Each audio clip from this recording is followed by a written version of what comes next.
Dalam sebuah forum di panggung Eropa, seorang host bertanya, "Mengapa Anda mendukung orang jahat, yaitu Assad, Presiden Suriah?" Pernyataan ini diberikan kepada Putin. Jawabannya, pernyataan Assad orang jahat adalah pernyataan Presiden Amerika dan media internasional. Kemudian Putin balik bertanya memastikan, "Assad orang jahat?" Dijawab singkat oleh hostnya, "Ya."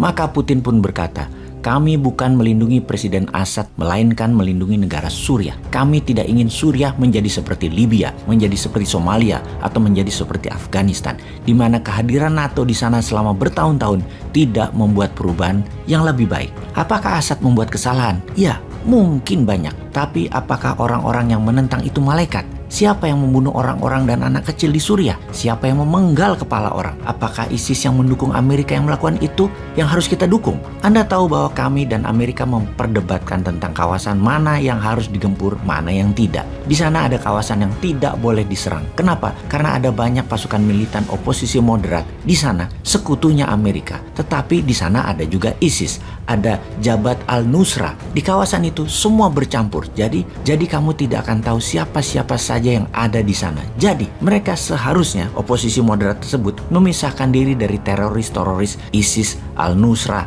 dan lain sebagainya. Untuk apa mereka berkumpul bersama teroris jika mereka orang baik? Apakah kalian, Amerika, menyuruh mereka memisahkan diri dari ISIS dan Nusra agar kami bisa mendapatkan kesempatan menyerang para teroris tersebut? Tidak. Amerika berkata, "Jangan sentuh dan jangan serang mereka." Kenapa begitu? Apa harus menunggu mereka menyerang kami atau menyerang Anda? Kami tidak ingin begitu.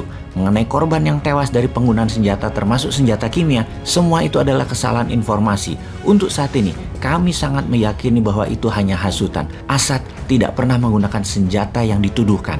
Dan semua itu dilakukan oleh orang-orang yang ingin menyalahkan dia, yaitu pihak Barat, sekutu, pihak Amerika, dan pihak media Amerika. Di sisi lain sekarang, ketika Trump menjadi presiden yang dilantik 2017, tema kampanye Trump mengambil semua tema kampanye idolanya Presiden Amerika ke-40 yaitu Ronald Reagan. Bagi seorang Bosman, secara pribadi, masa Reagan jadi presiden adalah masa kuliah di negeri Paman Sam. Jadi, sangat memahami mengapa Trump mengidolakan Reagan. Republikan adalah partai politik pro swasta, disebut partai koboi, dan ketika menjabat, perangnya Amerika adalah dogfight, berhadapan satu dengan yang lain. Kalau Demokrat, partainya adalah heavy on government. Apa-apa pemerintah, apa-apa lord. Kalau perang kucing-kucingan, pakai operasi intelijen dan pakai CIA. Republikan sangat nasionalis, Demokrat sangat globalis. Ketika menjabat Gedung Putih, Trump di tahun 2017 diambil sumpah. Sejak saat itu, Amerika, Tiongkok, dan Rusia adalah 3 negara utama dunia dalam kekuatan militernya.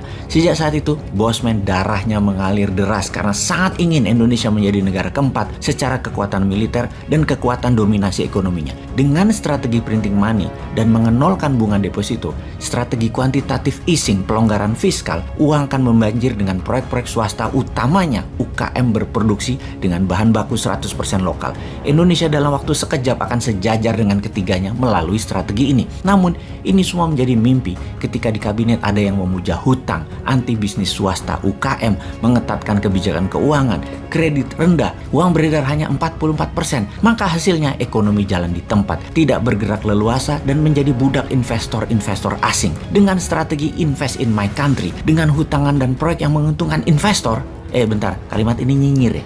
Maaf, kita kembali ke Amerika dan dunia aja deh. Globalis sangat anti-Trump karena membuat Amerika berperang melawan Tiongkok, di mana Tiongkok adalah kaki organik globalis di dalam memproduksi barang-barang murah. Globalis anti-Trump juga karena tidak leluasa mengendalikan pemerintahan Amerika dan dunia. Maka pandemi disebar.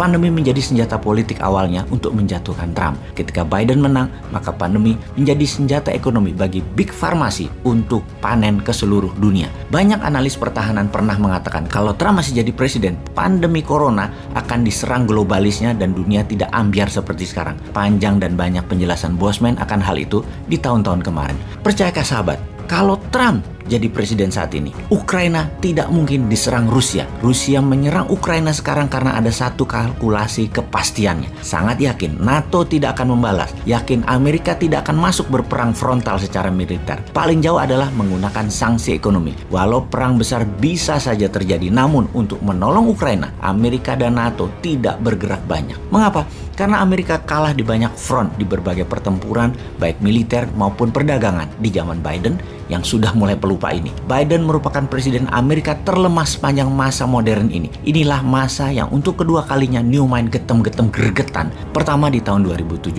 nggak dipakai strategi New Mind sebagai langkah awal membangun Indonesia. Kedua sekarang di tahun 2022 ini yang seharusnya bisa membuat Indonesia berdaulat, bukan hanya membangun IKN. Kedua peluang tersebut terlewatkan tanpa kesan. Susah memang New Mind versus Old Mind ini. Memang beda mazhabnya. Yang sekarang membenarkan apapun demi kuasanya lebih panjang. Bahkan mut'ah kawin kontrak pun kalau boleh dia lakukan. Yo wis lah sana, tambah-tambah sakarepmu lah. Sungguh, dua momentum besar 2017-2022 pasti lewat sia-sia untuk membuat Indonesia berdaulat dengan cara Old Mind. Oke sahabat, dengan informasi singkat ini kita sekilas bisa memahami isi kepala Trump, isi kepala New Mind, lalu apa isi kepala Putin.